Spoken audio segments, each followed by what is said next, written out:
बिस्मिल्लाहिर्रहमानिर्रहीम।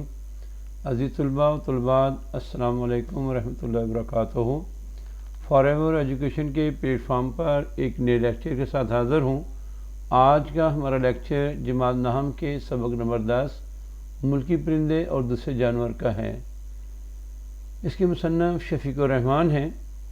जो बच्चे मेरे चैनल पर नए आए हैं वो मेरे चैनल को सब्सक्राइब कर दें, लाइक करें और बेल आइकन को दबाना मत भूलें ताकि हर नई आने वाली वीडियो का फौरी तौर पर नोटिफिकेशन आपको मिल सके। बेटा, खलासे का सवाल बोर्ड में 5 नंबर का आता है। मैंने इस खलासे को इंतहाई आसान अल्फाज में तस्वीरी शक्ल में बयान किया है ताकि आपको समझने और याद रखने में आसानी रहे। बेटा, जब आपने खलासा शुरू करना है तो सबसे पहले 605 मार्कर से सबक का अनवान मुल्की परिंदे और दूसरे जानवर लिखना है। फिर उसके बाद दूसरी सतर में मुसन्निफ़ का नाम शफ़ीक़ुर रहमान, ये भी 605 मार्कर से लिखना है। मज़ार नगार शफ़ीक़ुर रहमान मज़ार नगारी के पर्दे में मुख्तलिफ़ परिंदों से मुतल्लिक़ हमारी मालूमात में इजाफ़ा करने की कोशिश करते हैं। मज़ार नगार ने मुख्तलिफ़ परिंदों और जानवरों की मिसालें देकर हमारे बाद माशरती रवैयों पर चोटें की हैं। शफ़ीक़ुर रहमान सबसे पहले बड़े मज़ाहिया अंदाज में हमें कौवे के बारे में बताते हैं कि कौवा ग्रामर में हमेशा मुज़क्कर इस्तेमाल होता है। ये काएँ काएँ करता है। सुबह सुबह ख़राब मूड मज़ीद ख़राब करने आ जाता है। कौवे हर जगह काले होते हैं, सफ़ेद नहीं। पहाड़ी कौवा 1.5 फुट लंबा, वज़नी और बदनमा होता है। कौवे की नज़र बड़ी तेज़ होती है। काम की चीज़ों के अलावा उसे सब कुछ दिखाई देता है। ज़िंदगी मुख्तसर होने की वजह से वो जगह जगह उड़कर सब कुछ देखना चाहता है। बुर्ची खाना कौवे की मनपसंद जगह है। बंदूक चले तो वो अपनी ज़ाती तौहीन समझते हैं और लाखों की तादाद में जमा होकर शोर मचाते हैं, जिस वजह से बंदूक चलाने वाला महीनों तक पछताता रहता है। कौवे बारिश में नहाते हैं।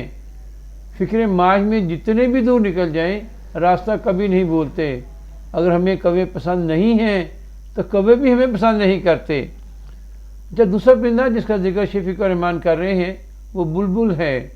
बुलबुल एक रवायती परिंदा है जो हर जगह मौजूद है, स्वयं वहाँ के जहाँ उसे होना चाहिए।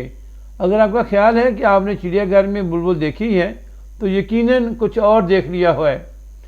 शहरों ने असली बुलबुल अभी तक नहीं देखी, जो कि कोह हिमालय के दामन में पाई जाती है, और कोह हिमालय के दामन में शहर नहीं पाए जाते। आमतौर पर बुलबुल को आहोजारी की दावत दी जाती है। माहिरीन का ख्याल है कि बुलबुल के गाने की वजह उसकी गमगीन खानगी ज़िंदगी है। बुलबुल परों समेत महज चंद इंच लंबी होती है।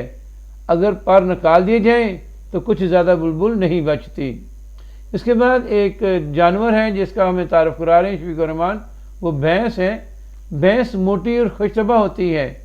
भैंस का वजूद बहुत से इंसानों के लिए बायस मुसर्रत है। भैंस के बच्चे शक्ल सूरत में ननिहाल और ददियाल दोनों पर जाते हैं। भैंस हमारे बगैर रह सकती है, लेकिन हम भैंस के बगैर एक दिन भी नहीं रह सकते। भैंस का मशगला जगाली करना या तालाब में लेटे रहना है। वो अक्सर नींद आँखों से फलक को तकती रहती है। लोग कहते हैं कि वो क्या सोचती ही रहती है। अगर सोच सकती तो रोना किस बात का था। भैंस का हाफजा कमज़ोर होता है, उसे कल की बात आज याद नहीं रहती, इसलिए वो इंसान से ज़्यादा खुश नसीब है। भैंस अगर वर्जिश करती और गुज़ा का ख्याल रखती तो शायद शरीरी हो सकती थी, लेकिन कुछ नहीं कहा जा सकता। भैंसा बिल्कुल निकम्मा और काहिल है, क्योंकि उसने बचपन में भैंस का दूध पिया है। इसके बाद तीसरा जो परिंदा तारफ़ करवा रहे हैं वो उल्लू है। उल्लू बड़ा बुर्दबार और दानिशमंद है, लेकिन फिर भी उल्लू है। वो खंडरों में रहता है। उल्लू का जिक्र पुराने बादशाहों ने अपने रोज़नामचों में किया है। परिंदों में उल्लू को एक नाम और मर्तबा है, क्योंकि वो खामोश तबाह है। वो कभी मुस्कुराता नहीं। बहुत से लोग उल्लू की तरह इसलिए अक्लमंद समझे जाते हैं कि वो कभी मुस्कुराते नहीं हैं। दिन भर उल्लू आराम करता है और रात भर हू करता है। रोज़मर्रा के उल्लू को बूम और बड़े को चुगद कहा जाता है। उल्लू अच्छे भी होते हैं और बुरे भी। अच्छे तो वो होते हैं जो जंगलों में रहते हैं। उल्लू को अपने बच्चों की तालीम और तरबियत से कोई दिलचस्पी नहीं, क्योंकि वो समझता है कि ये सब बेसूद है। उल्लू को बुरा भला कहते वक्त ये मत भूल जाइए उन्होंने उल्लू बनने की इल्तिजा थोड़ी की थी।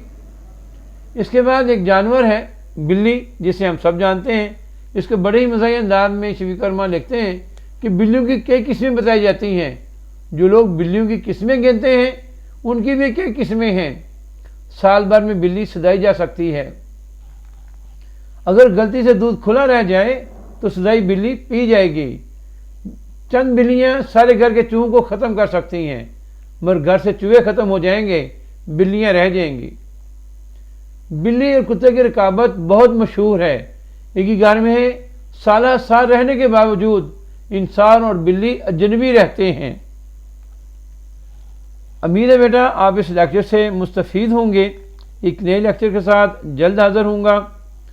आप ख़ुद भी इसको सुने, अपने दोस्त अहबाब को भी इसको शेयर करें और ज़्यादा से ज़्यादा मेरे चैनल को प्रमोट करें, लाइक करें, सब्सक्राइब करें और शेयर करें और बेल आइकन को दबाना मत भूलें।